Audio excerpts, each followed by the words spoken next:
Ya, assalamualaikum warahmatullahi wabarakatuh. Waalaikumsalam warahmatullahi wabarakatuh. Gimana kabarnya hari ini semua? Alhamdulillah. Baik saja. Ketua kelas coba disiapkan dulu. Sen.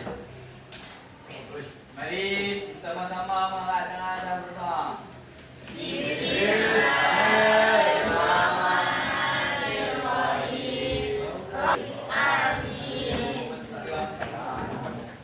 Sebelum pelajaran kita absen dulu ya. Firda Ika, Indah Fairuz, Abrar, Malkira, Patricia, Siti Alifah, Rando. Ada dulu.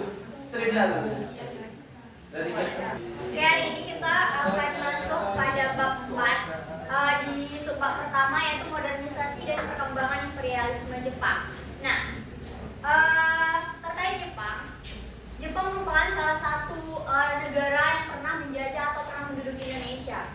Nah, sebelum kita masuk pada ekspansi mereka atau masuk pada periode penjajahan mereka di Indonesia, terlebih dahulu kita harus tahu dulu bagaimana sih dulu keadaan negara yang menjajah kita gitu. Apakah dia lebih maju dari kita atau apakah dia lebih terbelakang dari kita gitu.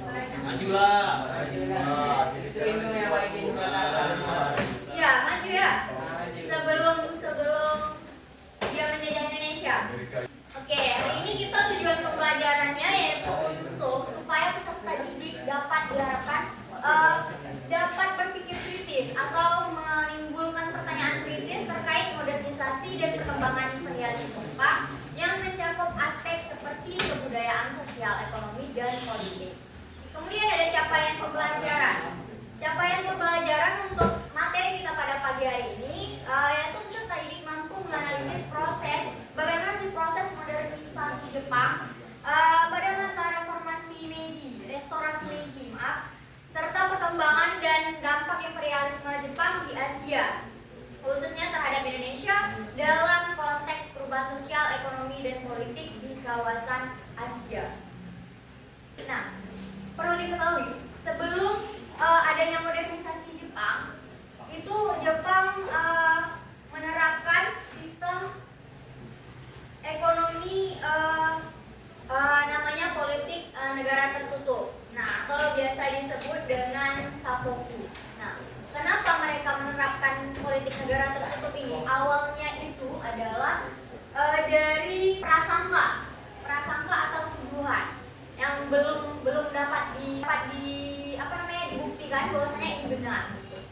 Bahwasanya Amerika berinteraksi atau punya andil dalam suatu pemberontakan yang terjadi di Jepang.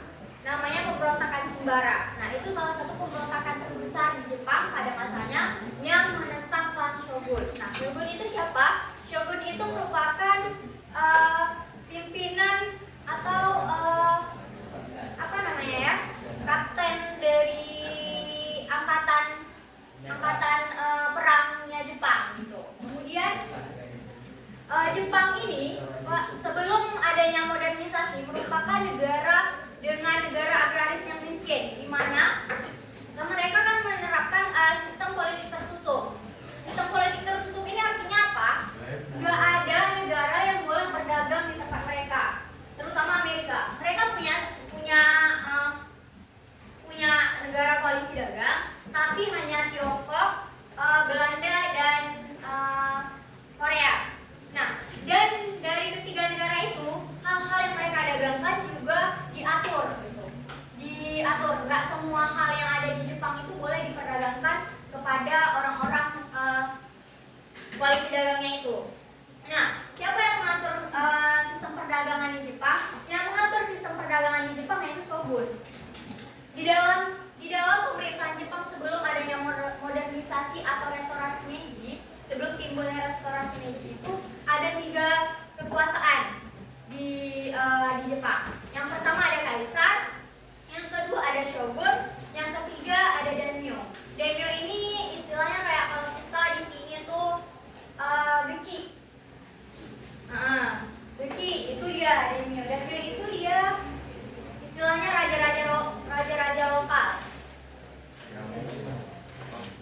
raja-raja lokal. Kalau shogun itu dia pimpinan dari angkatan militer Jepang. Nah, tapi pada masa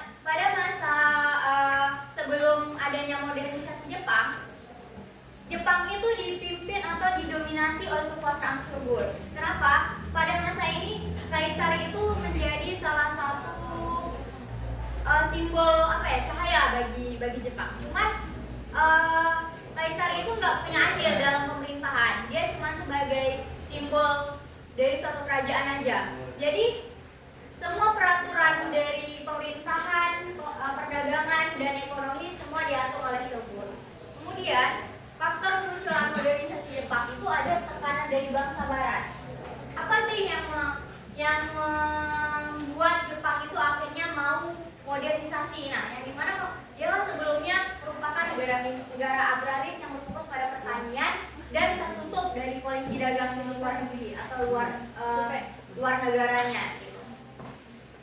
Yang membuat mereka tanjak dari posisi itu yaitu adalah kondisi di mana masyarakat di Jepang itu semakin terpuruk karena shogun itu mendominasi kekuasaan dan kekuasaan itu dan kekuasaan politik ekonomi semua hanya berpusat di shogun aja. Jadi yang paling menguntungkan dari sistem pemerintahan di Jepang itu yaitu orang shogun, dan mereka karena tidak adanya andil kaisar dan kaisar hanya sebagai simbol, jadi mereka suka hati gitu.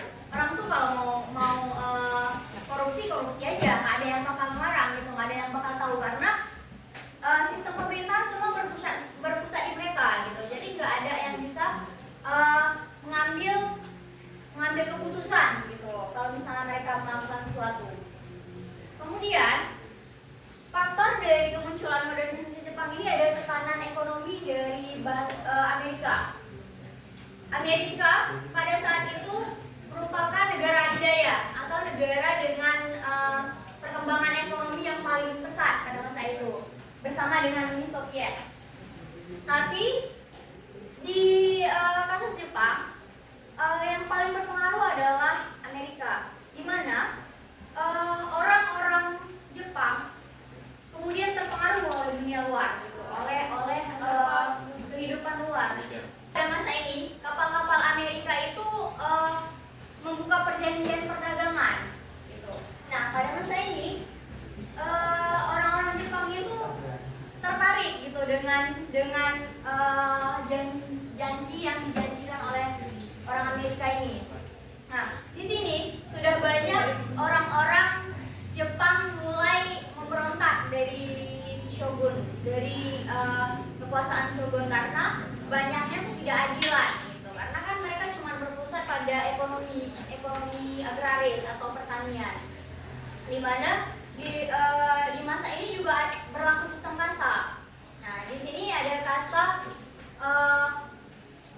yang pertama ada cendekiawan, yang kedua ada petani, yang ketiga ada seniman, kemudian pedagang. Kenapa petani ada di urutan nomor 2? Karena pada masa ini sistem ekonomi yang diterapkan di Jepang adalah ekonomi agraris, yaitu berpusat pada pertanian, di mana mereka kembali kepada masa-masa sebelum adanya industrial, di mana semuanya itu semua kegiatan ekonomi itu hasilnya dari sistem pertanian gitu. Kemudian di sini kemerosotan ekonomi akibat kebijakan isolasi, ketidakpuasan terhadap pemerintahan Shogun Tokugawa yang dianggap lemah dan korup, serta konflik internal antara kubu pro dan anti shogun menyebabkan situasi politik tidak stabil. Gerakan aktivasi pro kaisar sebelumnya tadi kan orang-orang tuh berpusat pada shogun. Nah, setelah adanya korupsi dan segala macamnya yang dilakukan oleh pihak shogun, jadi muncullah orang-orang yang berpro kepada kaisar atau yang mendukung perekonomian itu kembali lagi di tangan kaisar gitu. Sehingga pada tahun 1868 shogun berakhir menyerahkan kekuasaan kepada Kaisar Meiji. Restorasi ini menandai berakhirnya kekuasaan shogun, dimulainya era modernisasi besar-besaran Jepang. Kemudian selanjutnya restorasi Meiji. Restorasi Meiji itu ditandai dengan diawali dengan pembentukan parlemen. Dibentuknya parlemen seperti adanya gubernur, adanya perdana menteri, menteri perdagangan yang mengurusi dipisahkan antara yang mengurusi perdagangan, ekonomi, dan keuangan negara itu sudah berpisah. Kalau yang tadi kan masih di shogun semua. Kemudian ada seruan harus bersatu untuk mencapai kesejahteraan bangsa. Di sini mereka udah menganut mereka menganut demokrasi dan paham bahwasanya suatu negara itu harus punya ideologi untuk bersatu, gitu.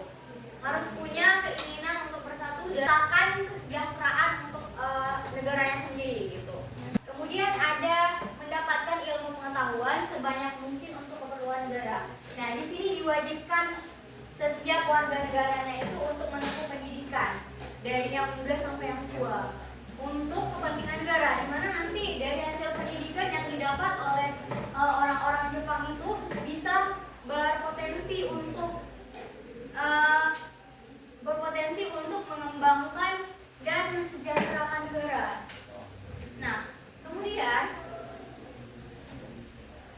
restorasi Meiji ini ada bidang gerakan. Ada beberapa bidang gerakan yang berhasil diterapkan setelah naiknya Kaisar Meiji. Yang pertama ada di bidang perindustrian, di mana pada masa berfokus pada agraris, kemudian dihidupkan industri-industri baru gitu di Jepang. Kemudian yang berdampak pada lonjakan ekonomi atau lonjakan sistem ekonomi mereka meroket gitu. Kalau misalnya si Kaisar Meiji ini nggak naik, mungkin dia nggak bakal menjajah Indonesia karena Jepang akan selalu menjadi negara agraris. Gitu.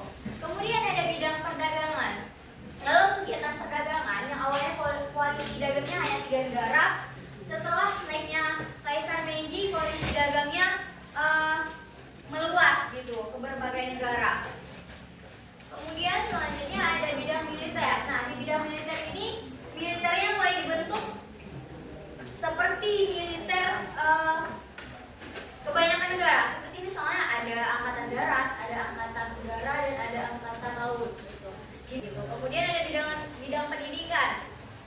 Bidang pendidikan ini menerapkan bahwasanya seluruh generasi Jepang itu harus bersekolah atau harus menempuh pendidikan agar di kemudian hari dapat menjadikan Jepang menjadi salah satu negara adidaya. Kemudian ada bidang sosial, menghapus 4 kelas kasta, yaitu 4 kelas kasta yang pertama dari orang cendekiawan atau bijaksana, kemudian ada petani, seniman, dan pedagang, di mana nanti seluruh orang Jepang itu nggak ada kasta lagi, semuanya nanti kedudukannya sama di mata masyarakat gitu. Kemudian yang terakhir ada bidang hukum. Sistem konstitusi mengikuti model pemerintahan Jerman. Oke, selanjutnya mungkin kita akan ada tugas ya untuk individu. Tugasnya boleh dikeluarin bukunya semua.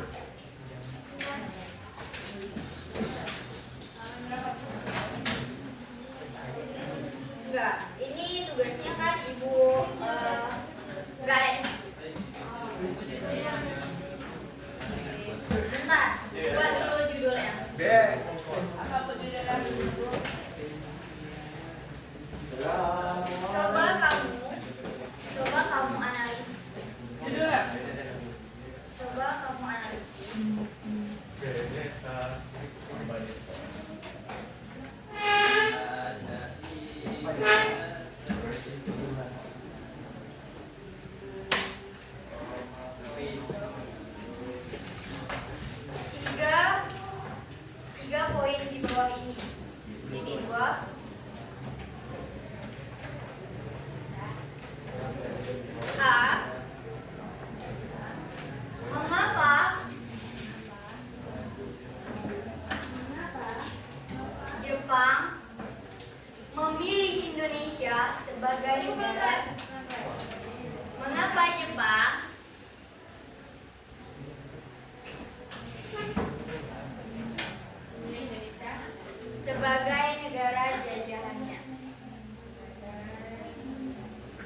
Jelaskan menurut pendapat kamu berdasarkan informasi yang tertera pada buku cetak. Pendapat kamu Berdasarkan informasi yang tertera pada buku cetak. B. Yang B, apa?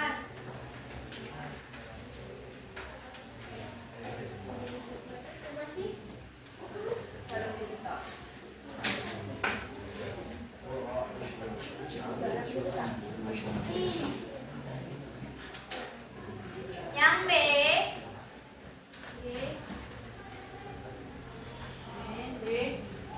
bagaimana modernisasi dan perkembangan dan perkembangan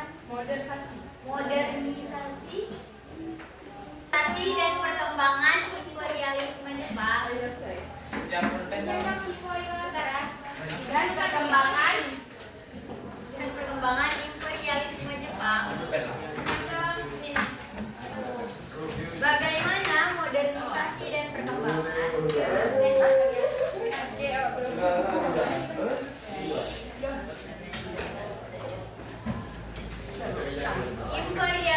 Jepang dapat berpengaruh pada perkembangan ekonomi dunia, terutama Indonesia. Satu lagi, poin ketiga,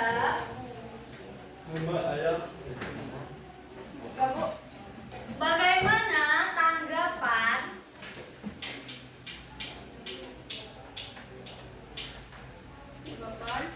bangsa Indonesia terhadap kedatangan Jepang di Indonesia?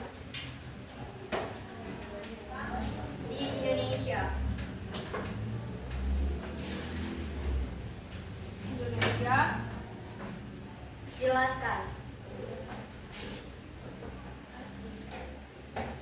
Oke, waktunya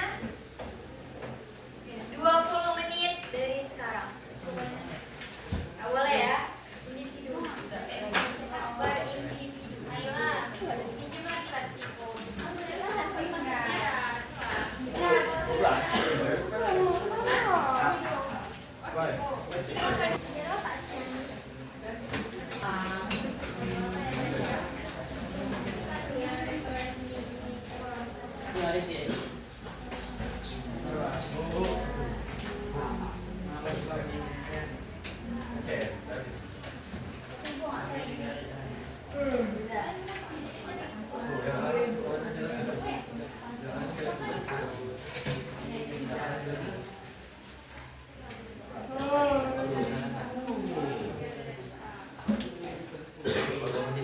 Kerjain mandiri ya.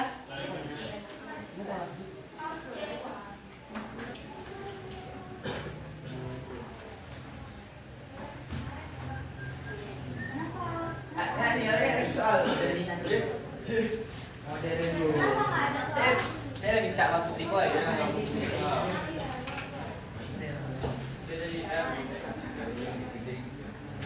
Aku cetak.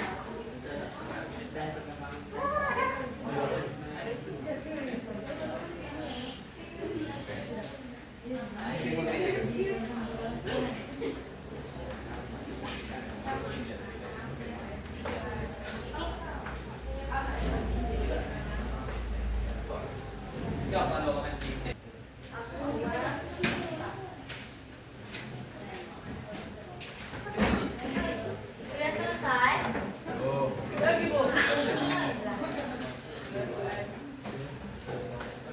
menit lagi ya. Kami masih nomor 1. Iya. Ayo kita terus. Mau kali kok.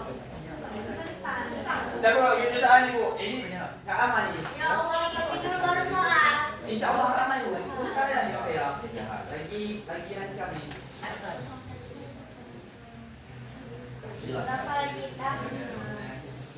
Dah. Dua ribu kan?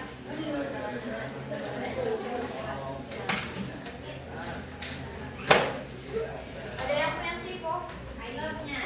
Bohong aja. 5.000 lagi. Sampai Sabtu. Sabtu bilang. Sabtu. Iya, Sabtu.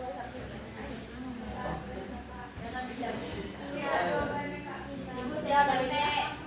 Gak boleh soal. Kerjanya mandiri ya? Iya Ibu, aman Ibu. Saya untuk soal Ibu. Udah Bu, makasih ya Pak. Makasih ya. Sudah bagian. Ayo, Udah, taruh di depan aja. Udah, balik ya.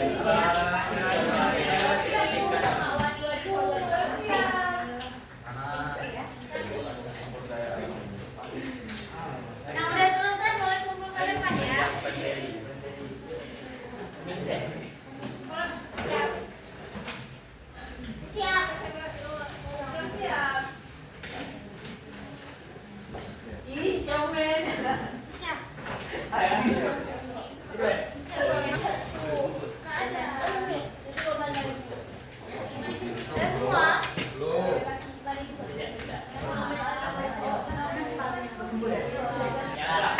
Udah semua? Oke.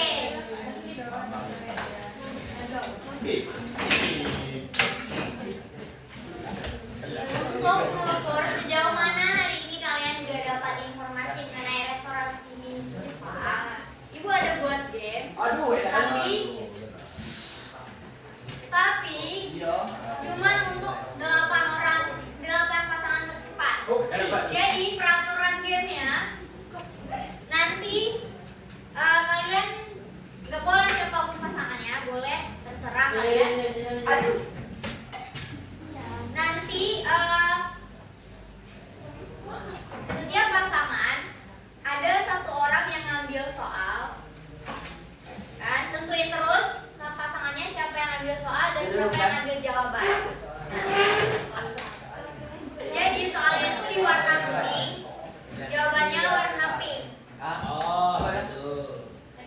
Peraturannya diambil soal dulu, kemudian diambil jawaban, kemudian waktu untuk menganalisis jawabannya 10 menit. 1 menit. Ini cuma pendek loh. Nanti kan udah diambil nih pertanyaannya. Pertanyaannya nanti di sebelah kiri, di sebelah kiri Ibu, jawaban di sebelah kanan Ibu. Oke? Peraturannya tadi ingat? Dengar dulu ya. Ibu ulangi peraturannya. 2 orang maju ke depan. Oke. Ambil pertanyaan dan analisis jawaban. 1 orang ambil pertanyaan dan 1 orang menganalisis jawaban. Setelah sudah yakin dengan pertanyaan dan jawabannya, baru kita masukkan ke dalam kolom ini. Oke.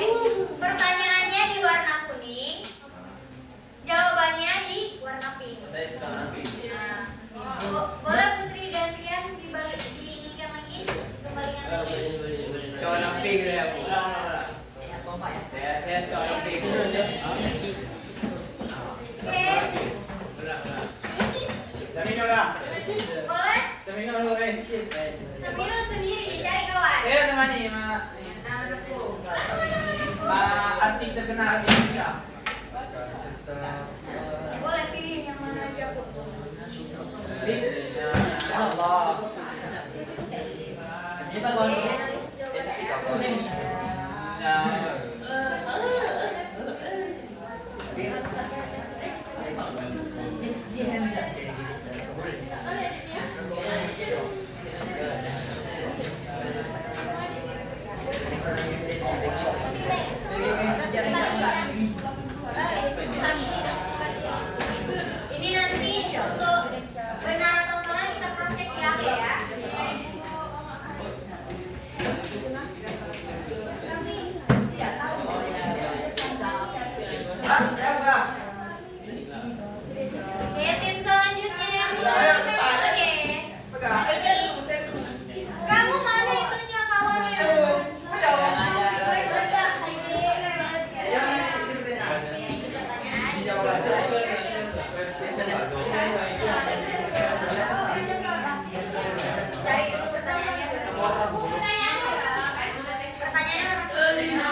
Kita mau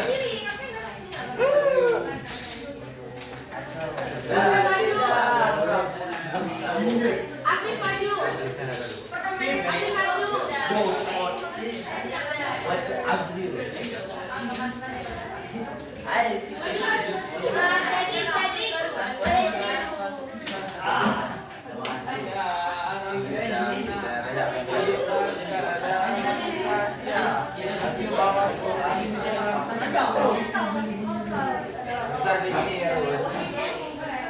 Jadi, oke, pasangan selanjutnya.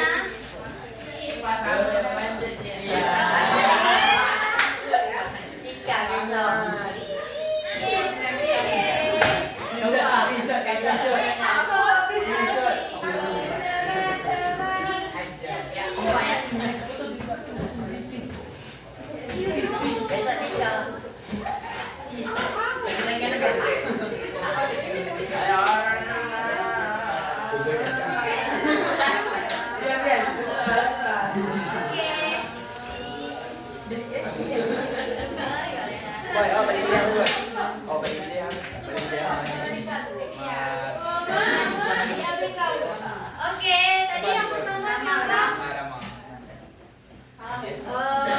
Ayla sama Rika ya. Pertanyaannya dari Mio adalah jawabannya gubernur wilayah atau raja lokal. Bener nggak? Bener nggak? Kira-kira jawabannya? Saya kurang yakin. Mau jawaban betulnya apa sih? Itu yang ada. Betul. Ya, betul ya. Yang nomor 2 tadi Ya. Samindul sama Amanda. Pertanyaannya bangsa yang dapat menjalin hubungan dagang dengan Jepang. Jawabannya Belanda, Tiongkok, Korea. Iya. Betul? Betul. Ya, betul ya. Kemudian kelompok selanjutnya kami. Is, China. Pertanyaannya kebijakan Sakoku tanda tanya. Jawabannya adalah negara tertutup. Jawabannya benar atau salah? Nah. Benar ya? Apa tuh? Yang terakhir, lihat ya. Pertanyaannya, Shogun adalah jawabannya komandan angkatan bersenjata. Benar atau salah? Oke, benar ya. Nanti 8 orang ini boleh ambil reward di ibu. Oke, Sekarang. nanti ya. Nanti. Nah, setelah selesai pelajaran, oke? Boleh. Oke, gamenya sampai sini dulu. Terima kasih. Ibu mau satu orang, satu atau dua orang bikin kesimpulan tentang materi kita hari ini. Maju depan, Bu. Boleh di kursi boleh, maju ke depan boleh. Oke. Oke, attention please, guys.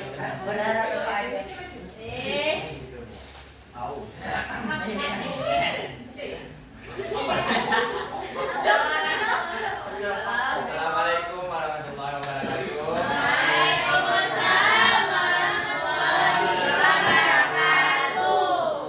Terima kasih kepada Ibu.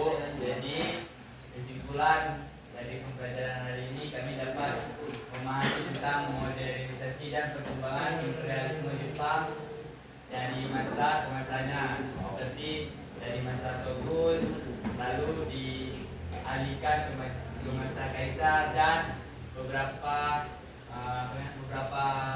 ilmu yang seperti perdagangan Jepang, itu perkembangan Jepang. Ya, udah cuma itu aja, Bu. Oke, makasih ya. Kita beri aplaus untuk kawan.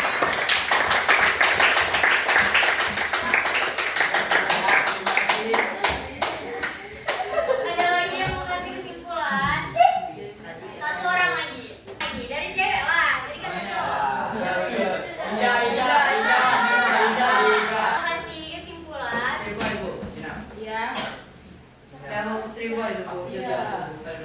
Satu orang lagi.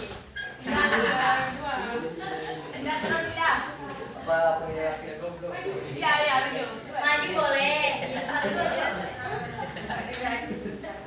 Maju, mana kamera? Coba sampaikan aja. Jadi, dengar dulu kawan yang ngomong. Mana yang ngomong anak yang lagi? Jadi kesimpulan dari pembelajaran hari ini itu dapat mengetahui apa namanya perkembangan dari Jepang, terus apa namanya faktor-faktor yang mempengaruhi imperialisme di Jepang, terus kami mengetahui bagaimana proses dari perlawanan negara Jepang dipimpin oleh shogun menjadi kaisar Meiji. Oke, beri waktu dulu. Ya. Ya, betul. Kesimpulan kita pada hari ini, bahwasanya Jepang itu awalnya merupakan negara miskin dengan ekonomi agraris yang kemudian memodernisasikan bangsanya atau punya keinginan untuk modernisasi yang kemudian dipimpin oleh seorang kaisar Meiji yang kemudian berkembang industri-industri baru di Jepang dan menciptakan Jepang seperti sekarang. Nah, mungkin cuman ini yang dapat Ibu sampaikan. Untuk tugas di minggu depan atau untuk materi kita minggu depan, tugas kalian adalah baca materi terkait awal masuknya Jepang di Indonesia atau awal kedatangan Jepang di Indonesia. Nah, Ibu akhiri